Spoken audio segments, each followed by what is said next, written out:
Welcome back, everyone. For today's video, we are going to be taking a look at round number 6 of the Marshall Chess Club Labor Day Invitational. Now, the famous YouTuber and aspiring Grandmaster candidate Levy Rozman is playing this tournament. It's been a really bad event for him. He has 1 draw in his first 5 games. He did make a tweet last night, seems a little bit more positive, says the losses don't affect him as much. So he's back in action, and let's see how the game goes. Now, unfortunately for Levy, he's playing an invitational event, and so there are very few players who are weaker than he is by rating at least. And again, he has a very tough pairing with the black pieces against Sam Rugg, Nary Anand, who is a FIDE master from the United States of America and only 20 years of age. All right.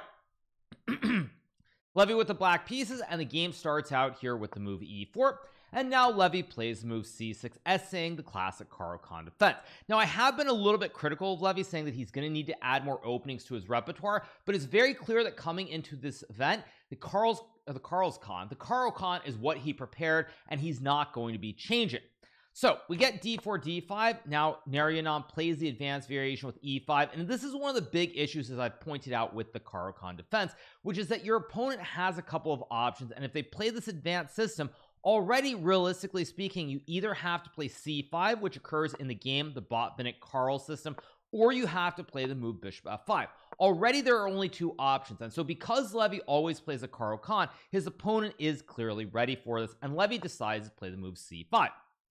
So we get the move knight to f3 here, and now Levy decides to trade, and he plays knight c6. We get the trade of the knights, and now Nary Anand plays this unusual looking move bishop to e3. Now, I'm not really sure whether this was Nary Anand's prep or he was just moving very quickly, because in this position, the main variation with more than 400 games is to play this move bishop to d3, and I suspect there's a chance that Nary Anand was moving very quickly, and he simply moved the wrong bishop. It's very similar here. You move the bishop to e3 in front of the king, or the bishop to d3 in front of the queen. I think he may have confused his order when he played the move bishop e3. Now, you'll also know his computer already says that black should be okay, but it is still the opening phase of the game, and now Levy spends quite a bit of time before playing the move e6. Nary Anand plays knight d2, and now Levy plays knight to e7, and we get this move bishop to d3. Now, one of the things that kind of scared me a little bit at this point in the game is that this pawn structure is actually not a standard structure that occurs out of the Caro-Kann or the French. The normal way you get the structure with these 3 pawns here on c6, d5, and e6, also known as the triangle, is actually out of the Sicilian. Very specifically, you get the structure from the Taimanov variation, where there's a trade, bishop d3, d5, and now white goes e5, and it's actually extremely similar to the game. So this is the normal way you get this position, which comes out of a Sicilian. And the reason I highlight this point is that now when we get to this position after knight e7, Levy does not have the obvious f6 breaks anymore. Black normally has to play for something like c5, or down the road, maybe even something like h3, a5, followed by bishop a6 to try and trade off the light square b's. So Nary Anand plays bishop d3. Levy goes knight to g6 here, targeting the pawn on e5, and now we get a slight mistake with the move queen h5. Now, I was very happy when I saw this position in the game, because the correct move for white here is to actually play a slightly counterintuitive move pawn to f4, because if black plays the move d4, bishop to f2, and knight takes f4, you're thinking that here black is simply up a pawn in the center of the board, but after bishop e4, let's just say knight d5 to blockade here, white can take the pawn on d4, and white is better. If you play bishop b7, for example, after queen f3, let's just say knight g6, white can now take on c6, and white is simply much better. But if you don't actually know that f4 is the best move, you can play this move queen to h5 to guard the pawn from the side. Now, Levy has 2 options in this position, or he has more than 2, but the 2 most human options are, number 1, to play bishop to e7, and if white were to castle, I guess here black is d4 winning the bishop, but let's ignore that for a second, or let's just say knight f3, castles, and in this position black is actually okay after the move c5, but I can understand Levy not wanting to play bishop e7 here, because he's probably worried about the queen and the bishop, maybe some knight g5 tricks, and of course, let's not forget that based off the result Levy's having, he's not feeling very confident.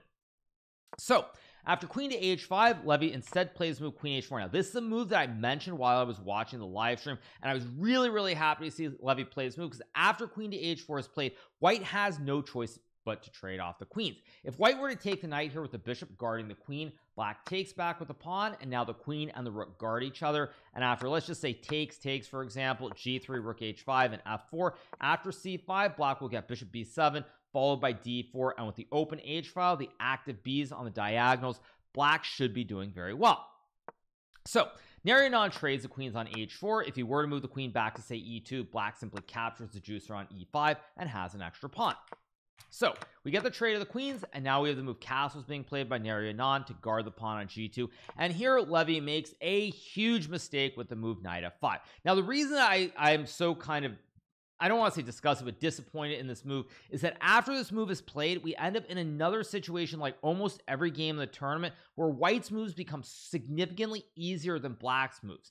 Now in this position, what I was hoping Levy would play was either c5 or a5. I felt that this idea with a5 here, let's just say white were to go a4. If you can get bishop a6 to trade off the light square b's and then play something like knight to f5 potentially, you get this great knight that's anchored on the f5 square, and white cannot capture the knight.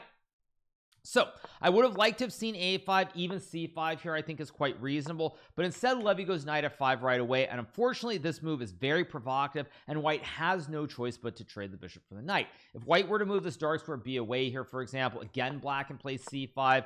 You might even be able to just play bishop e7 and castles here, and black is completely fine.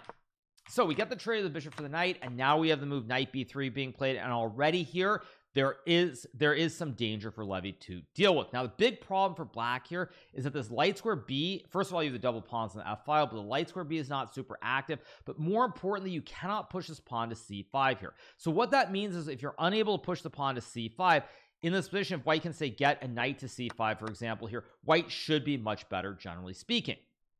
So after knight b3, Levy goes bishop e7. The other point that I want to make as well is when I say it's easier to play, white basically tunnels on two ideas: try to get this knight or bishop to c5, or try to play something like rook c1 followed by a move like c4 here to try and open up the c file. White has two very simplistic plans and ideas here. Levy has to figure out, well, where does he put the bishop? a6, e6. Does he go rook b8? Does he go a5? Does he even try to go g5 here? There's so many different moves for Levy, and his opponent is going to be able to react to whatever he does because there really aren't a whole lot of possibilities. So after bishop e7, we get the move rook fe1, and this is a mistake by Narayanan. It's kind of interesting because there were multiple moments in this game when Narayanan could have played this move f4 to overprotect the pawn on e5 and also stop black from pushing f4, but he chooses not to. Now if he had played f4 here, Levy would have most likely been in a lot of trouble here, because after a5 and a4, let's just say bishop e6, white can go knight c5, let's say takes king d7, and something like, I was going to say b3, maybe white goes c3 followed by b4, and black has this horrible bishop on e6. It is a wooden shield, but it's super passive, and black is simply worse with no counterplay, I might add. That's the other caveat that I do need to add about this position. So we get the move rook fe1 instead, and now Levy plays the move bishop e6, and here Narayanan plays the move bishop c5. Now Narayanan has sort of hard set on this one idea of getting the knight to c5, but you have to be very, very careful here, because in this position after rook fe1 and bishop e6, already here you probably should play something like knight c5 or once again f4, but going bishop c5 is simply too hasty. Now the reason it's too hasty is because Levy can play the move king d7, we get the trade, and now after knight c5, Levy goes rook to b8, we get b3, and this move rook b5. Now if white were able to, for example, set this up here with, let's just say something like this, for example, with this knight anchored by the pawns on b4, white is simply much better here with this bastion of the knight on c5. But instead, in this position after rook b8, we get to move b3, rook to b5 being played, and now Levy fans and Levy himself can breathe a sigh of relief, because now black is able to kick the horse away and go c5, and black is completely fine. In fact, computer gives black a small edge.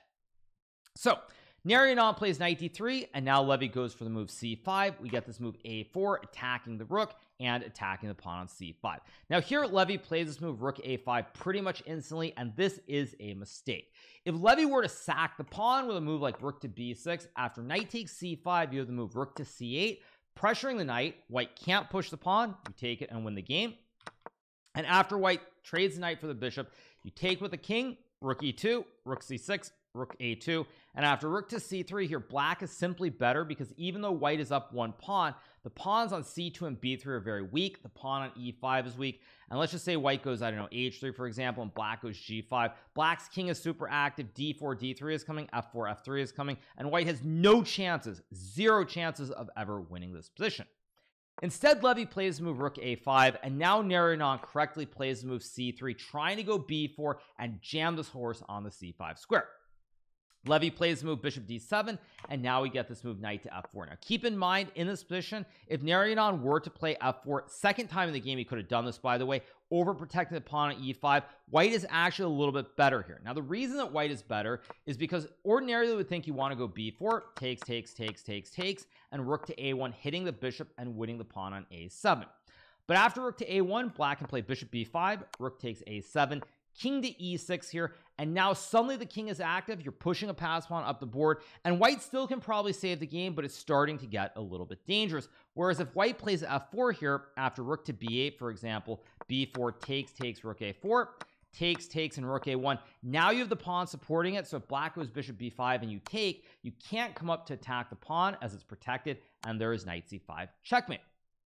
So f4 would have been very strong for white, but Narayanan plays the other human move here. Now throughout this game, there are many situations where there are multiple options for white, but usually from what I could tell, white has one or two moves and never more. And it's also a bad sign because I was watching this game live. The only two moves I thought white could play realistically were either f4 or knight to f4, and Narayanan does in fact play the move knight f4. Now after knight to f4, Levy plays the move bishop e6 back, and this is a mistake. What Levy should have done here was played the move d4 to get rid of the weakness. Probably he was worried about something like check and maybe c4, for example. Maybe he was worried about rook a d1, thinking that if he takes, or some knight d5 trick, and the king and the bishop and everything's a little bit loose. Keep in mind, seeing ghosts here, I will not be critical of that because Levy is doing very badly in this event. So seeing ghosts is to be expected in these games because he is lacking confidence and things just have not been going his way.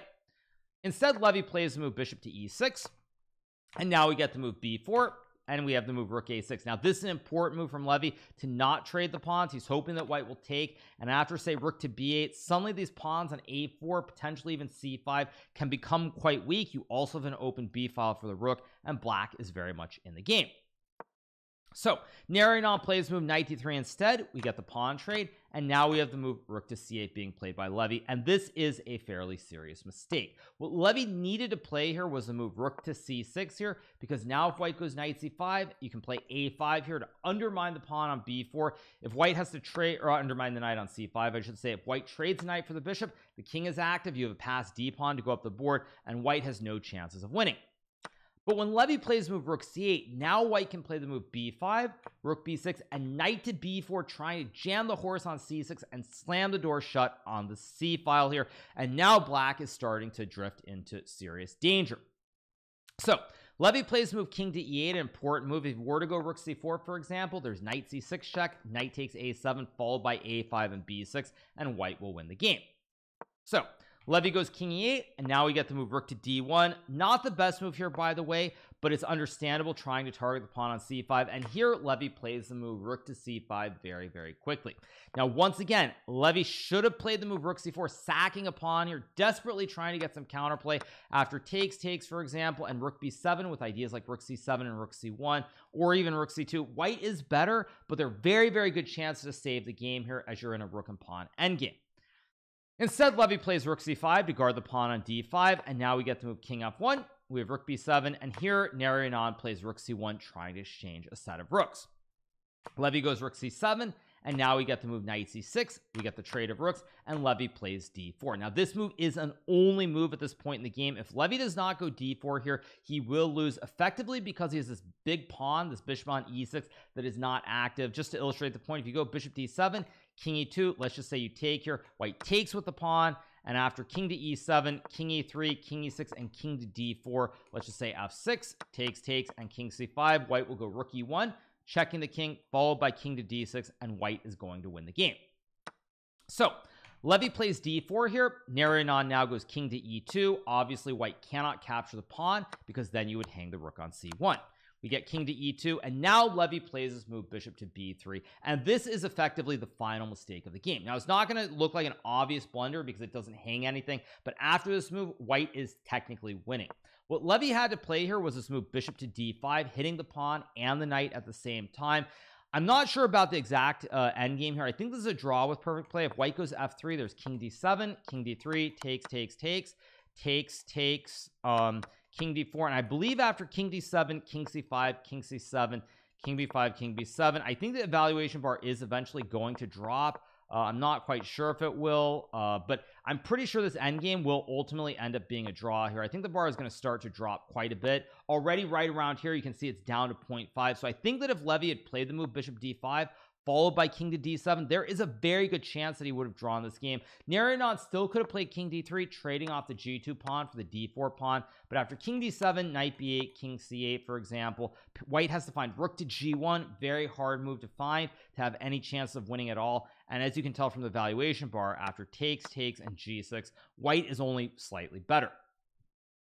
Instead, Levy plays the move bishop b3, the other logical move to hit the pawn on a4, and now Naryanon finds the best move, the absolute best move in the position, and this move is not intuitive, which is king to d2, guarding the rook on c1. And at this point, Levy is actually just lost. Now, much like the game yesterday against I think it was against Griffith, even though material is even here, black is simply losing this game because he has double f pawns and he has this terrible bishop on b3 versus this awesome knight on c6, as we're about to see. So Levy takes on a4, we get knight takes pawn, he trades the rooks. If he were to go rook d7, for example, white can go rook c8 followed by king c3, you're threatening the pawn. And if black goes g6 here, now you can play f4, and long term white is simply winning. Let's just say you play h5 to illustrate the point. You go rook a8 followed by knight c6 or rook a7, and white will be winning in this endgame. So Levy trades the rooks, he goes g6 to guard the pawn on f5, and now we get king b2, king d7, king a3, bishop d1, king b4, king c7, and now the most important move of the game, which is king c5. If white were to play king to a5 here, after king b7, if white goes knight c6, there's bishop b3 to guard the pawn against this check, and white is better, probably technically winning still, but it's going to take a lot of work. Instead, we get king c5, which is the best move because you can always go to you can always push b6. You can also run the king to d6, and with this awesome knight versus the absolutely dominated bishop here that has really no squares available, combined with having the double f pawns, this is just hopeless. So Levy goes bishop a4, we get this move f3. Now one funny thing here is that again f4 would have been winning for white here because you fix the pawn where it supports e5, but also you end up in a situation where you have all these pawns on the opposite color of the light square black bishop, which cannot target any of these pawns, and so white will be winning. Instead, we get f3. Here Levy plays the move f4, and now we get the move h4 from Naryanon. He's hoping to go knight to e2 and capture the pawn on f4.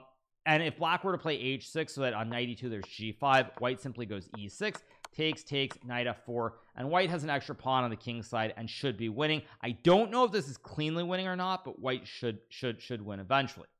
Instead, Levy goes king d7 here, and now we get knight to c6, threatening to win the pawn on a7. Levy goes g5 here. I think this is just pure desperation. Probably he should have played the move bishop to d1 here, but after takes, bishop e2, b6, bishop f1, white has knight to b5 here, and this will end up in a situation similar to the game, but I do want to illustrate why this is different, because after, if you were to take, there's b7 and the king can't get over, and you queen the pawn. And if you go king c8, there's check, takes, and now you can go e6 check using the wide peepos. If you eat the pawn, there's b7. And if you go king c8, I go b7, takes, and then e7. Pawn gets through, promotes to a queen, and white wins the game. So Levy goes g5. I assume this was just sort of desperation, just hopelessness. We get pawn takes pawn. He plays bishop c2, takes, bishop d3. We get b6, bishop to f1. And now after the move knight to b5, Levy resigns in this position for the exact same reason I mentioned before, which is that white wants to go b7. And after king c8, check, king d7, white can actually at this point, since he has this extra pawn on g5, even just go king d4, king e4, and take the pawn on f4. White has 4 pawns versus 2, this great horse on d6. White just wins the game.